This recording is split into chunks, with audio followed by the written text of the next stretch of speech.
Chers frères et sœurs, قال عز من قائل وجاءت سكرة الموت بالحق. Médite avec moi le choix du terme divin, sakra. وجاءت سكرة الموت, l'ivresse de l'agonie. Viendra un jour où l'homme se retrouvera aux portes, au seuil de la mort. À ce moment-là, une ivresse le frappera. Pas l'ivresse de l'alcool et des substances enivrantes, mais l'ivresse de la terreur. شدائد تطيح بالعقل وتذهل الفؤاد حتى يغدو المحتضر كالسكران. الله أكبر. لا من شراب ولكن من هول ما تراه عيناه. Et le Coran va encore plus loin. Il nous dit وَلَوْ تَرَى إِذِ الظَّالِمُونَ فِي غَمَرَاتِ الْمَوْتِ. Et lorsque tu verras les injustes dans غَمَرَاتُ الْمَوْتِ, c'est-à-dire les vagues suffocantes, des vagues qui se succèdent de terreur jusqu'à déposséder l'humain de toute lucidité. Jusqu'à déposséder l'humain de sa propre personne. Allahu Akbar. نسأل الله تبارك وتعالى أن يهون علينا سكرات الموت. On implore Allah Azza wa Jal de nous faire miséricorde et nous englober de sa douceur. Viens avec moi. Quitte ce bas monde, ouvre ton cœur et vis cet instant que nous allons tous traverser. كلنا سنذوق طعم الموت. كما قال كعب بن زهير الشاعر اللبيب كل ابن أنثى وإن طالت سلامته يوما على آلة حدباء محمول. Nous allons tous mourir. Nous allons tous goûter la mort. كل نفس ذائقة ذائقة الموت. Viendra un jour où tu seras allongé sur ton lit. Toi qui aujourd'hui es debout, rempli d'énergie, viendra un jour où tu ne pourras plus bouger. À ta droite, les larmes des tiens. Personne n'a le courage de te dire adieu. À ta gauche, tu quittes ce bas monde que tu as amassé. Cette dunya pour laquelle tu t'es tant sacrifié, tes nuits les plus longues, tes efforts les plus acharnés, tes années les plus précieuses, tu les as dépensées pour ce bas monde. Tu l'as chéri, tu l'as préservé comme on préserve ses propres enfants. Ce jour-là, à ta gauche, la lucidité te frappera. La gifle de la réalité te touchera. Tout ce que tu as amassé ne t'appartenait pas. La jouissance pour tes héritiers et le fardeau pour toi. Allahu Akbar. Derrière toi, Iblis, alayhi la'a'inullah, et ses soldats qui attendaient ce moment avec une patience glaciale jusqu'à ton dernier souffle. Ils attendent pour t'arracher ta foi, faire pénétrer le doute. Vous voyez toutes ces épreuves? Ce n'est pas de cela dont je vous parle. Ces épreuves ne sont rien lorsqu'on les compare à la terreur des terreurs de l'agonie de la mort, à savoir lorsque l'âme sera arrachée et que l'ange de la mort se présentera à toi. Allahu Akbar. La ilaha illallah. Lorsque nous sommes dans la pièce où la personne pousse son dernier souffle, nous nous imaginons que la pièce est vide, alors qu'elle est remplie. Mais elle est remplie de choses qui ne peuvent se percevoir à l'œil nu, qui ne peuvent se sentir à l'aide de nos sens. L'ange de la mort est présent, ainsi que tous ses auxiliaires.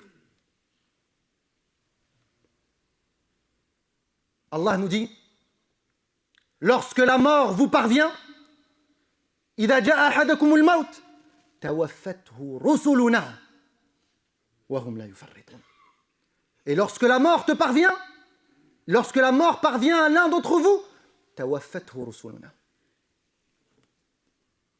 Nos envoyés viennent se saisir de vos âmes. قال ابن Abbas, nos envoyés, l'ange de la mort et ses auxiliaires. L'imam al-Qurtubi, rahimahullah ta'ala, dans son livre célèbre, At-Tadhkira, dédie tout un chapitre pour décrire l'ange de la mort. Et après avoir rapporté de nombreux récits, il dit en substance, tout ce qui a été dit, ce sont des réalités. La terreur de la vision de l'ange de la mort est une réalité que les langues ne peuvent saisir, que les mots ne peuvent décrire. L'éloquence est vaincue. Les plumes s'assèchent.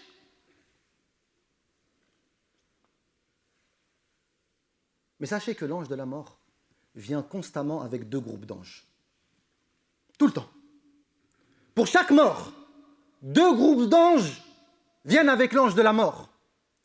قال الله جل وعلا كلا, certainement pas, إذا بلغت التراقي, c'est-à-dire lorsque l'âme, إذا بلغت الروح الترقوة, التراقي, les clavicules, lorsque l'âme veut quitter le corps et qu'elle atteint les clavicules, à ce moment-là, se murmure un débat entre les anges présents. Un débat, une discussion que Allah Jalla wa Ala relate avec un verset. Man raq. Ay man sayartaqi bihi ila Rabbil Izza. Qui va se saisir de cette âme et la ramener vers son Seigneur? Parce que les anges ne connaissent pas l'individu. Ils ne savent pas si cet individu est un pieux ou si cet individu est un pervers. Malgré leur majestueuse puissance, les anges ne connaissent pas la réalité de cet individu. Ils attendent la décision finale d'Allah Jalla wa Ala. Tu restes suspendu à cette voie qui va clôturer ton destin. Et à ce moment-là, ce sont soit les anges de la colère d'Allah Azza wa Jal, soit les anges de la miséricorde d'Allah subhanahu wa ta'ala. Tout cela se joue dans une seule et même pièce. Allahu Akbar.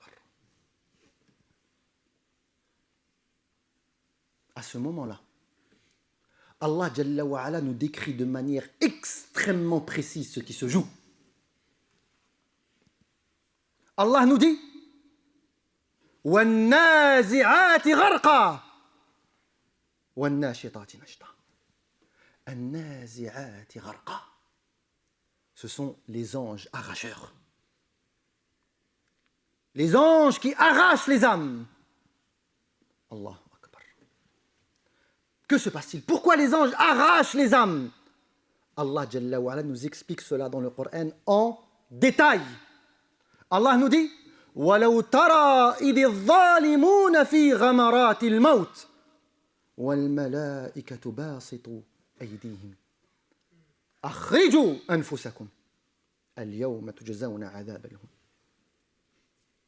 Allah Jalla wa Ala nous dit, et lorsque tu verras les injustes, ceux qui se sont éloignés du Coran et de la Sunna durant leur vie, ceux qui ont pris des modèles autres que le prophète, sallallahu alayhi wa sallam, ceux qui ont oublié la mort, ceux qui ont passé leur vie à construire leur bas monde et à détruire leur au-delà. Lorsque tu verras ces injustes dans les affres de la mort, les anges viendront. Lorsque l'âme verra les anges, parce que ces anges-là viennent avec une description que le prophète sallallahu alayhi wa sallam nous a donnée de manière détaillée dans le hadith de Al-Bara. Il nous dit Soudul wujuh. Ils viennent avec des visages noircis de la colère divine. Des visages qui sont sombres, colériques, parce qu'ils sont remplis de la colère divine. Ma'ahum matariq min nar. Ils viennent avec des masses de feu. Ils viennent avec des manteaux rudes, rugueux de feu. Allahu Akbar. Et ils s'adressent à l'âme en lui disant Ukhruji ayyatuha an-nafsul khabitha. Sors, ô âme impure, ila sakhatin min Allah wa ghadab.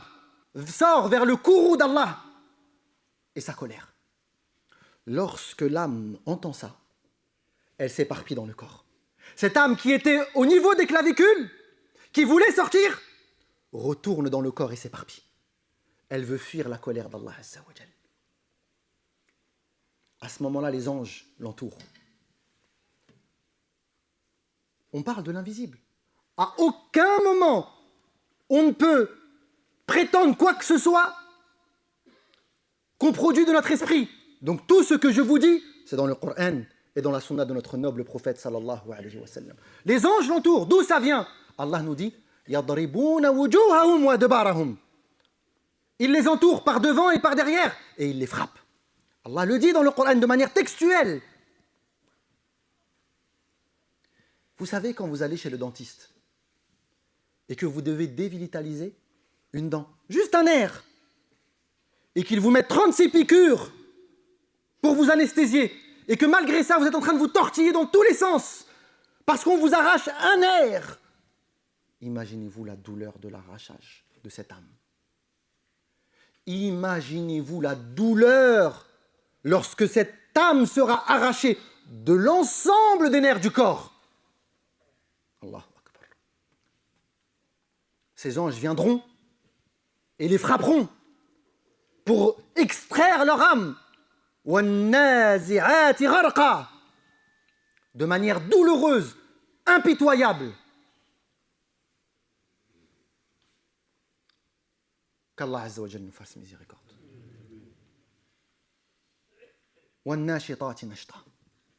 Là, on va dans le deuxième volet. On va adoucir nos cœurs. On va avec les gens de la guidée, les gens du Coran, les gens qui ont aimé le prophète sallallahu alayhi wa sallam et qui l'ont érigé en modèle dans leur vie. Mais je laisse ça pour la deuxième khutbah.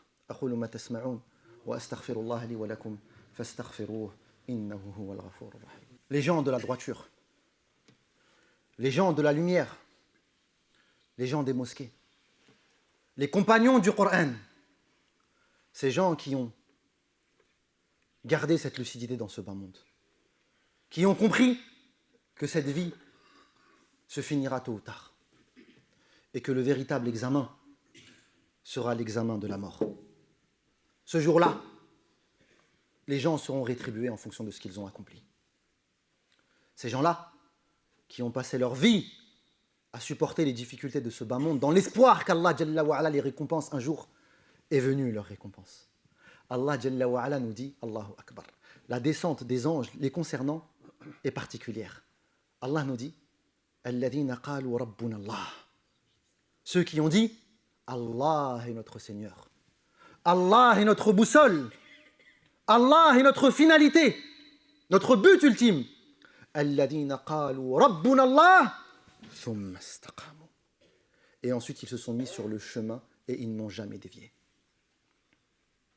Ces gens-là, qu'est-ce qui leur arrive? Tatanazzalu alayhimul malaika. Regardez l'expression coranique. Tatanazzal. Allah n'a pas dit tanzilu alayhim. Allah n'a pas dit les anges descendent sur eux. Là, tatanazzal ay afwajan.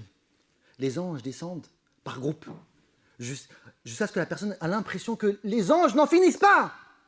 Ils descendent les uns après les autres, groupe par groupe, et ils descendent tous avec des visages plus radieux que les uns que les autres.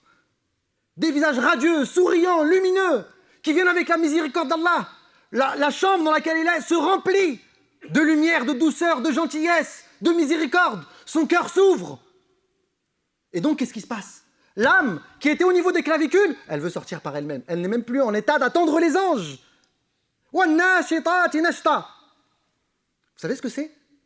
An-nashta, dans la langue arabe, an-nashta, c'est quand les Arabes font un nœud pour qu'il soit défait extrêmement facilement. Vous voyez? Il y a des nœuds, on les fait juste en tirant un peu, ils se défont. C'est ça. Wan-nashitati nashta.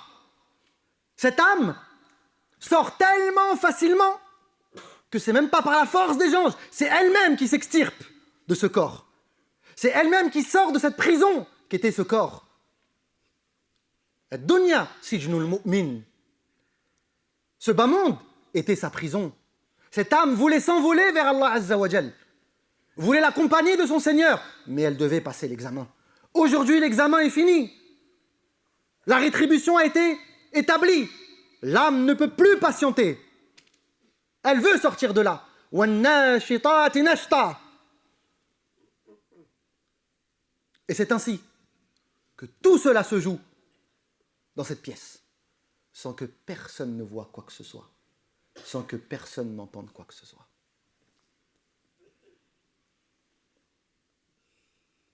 Quel est donc le problème? Le problème est notre manque de yaqin, notre manque de certitude. Bien que nous avons la croyance dans le livre d'Allah Azza wa Jal, nos convictions ne sont pas fermes. Nos convictions peuvent flanchir. Et c'est ce qui fait que beaucoup d'entre nous, bien que nous sommes sur la route, on tombe, on se relève, on marche doucement, on recule, on essaye d'avancer, on se cramponne malgré nous, parce que notre certitude est faible. Qu'Allah Jalla wa Ala nous guide. As'alullah Jalla wa Ala an yatalattafa bina. اللهم هون علينا سكرات الموت اللهم هون علينا سكرات الموت اللهم هون علينا سكرات الموت